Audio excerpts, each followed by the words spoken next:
Unaenda wapi? Naenda kwetu. Siwezi kuendelea kuishi na mwanaume ambaye hajishughulishi na chochote. Siku ukijua majukumu yako ndani ya familia, utakuja kunichukua. Subiri. Zaburi 23:1 panasema, Bwana ndiye mchungaji wangu, sitapungukiwa na kitu. Roho Mtakatifu atatupa kila hitaji letu.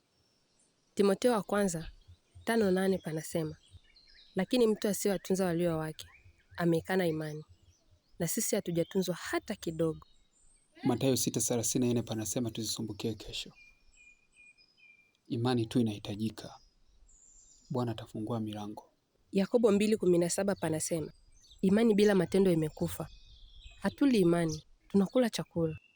Wakorintho wa pili 3:17 panasema, Roho wa Bwana alipo ndipo palipo uhuru. Hatuhitaji kazi nyingi za dunia. Mungu ndio chanzo.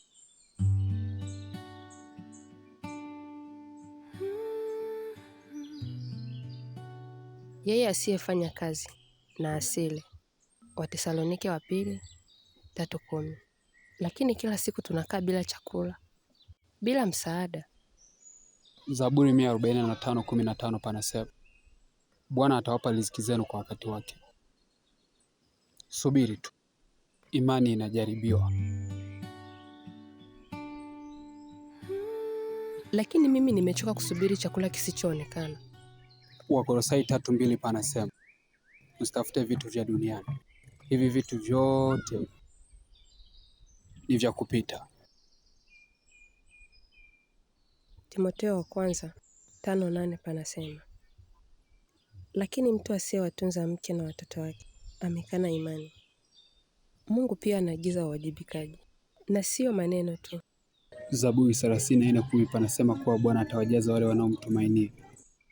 Sitaki kazi za dunia zinipoteze kiroho.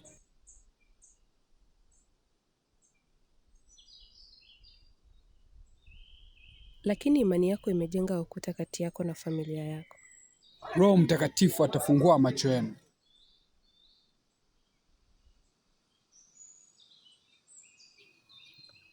Roho Mtakatifu hajakataa kazi. Ni wewe tu hautaki kuwajibika.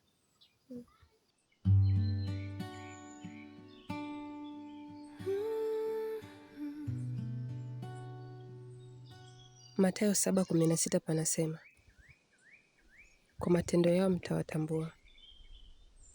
Na matendo yako yameacha nyumba bila chakula, bila uwepo, bila upendo. Nimechagua kumfuata Mungu. Mungu haachi familia nyuma.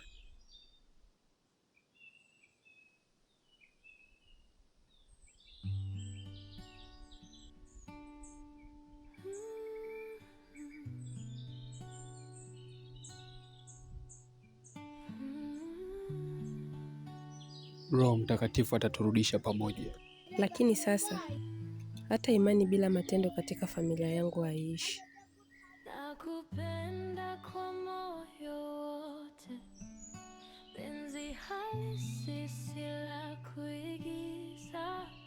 Ukinitazama naishi ya kufa ganzi, roho inanipa majibu bila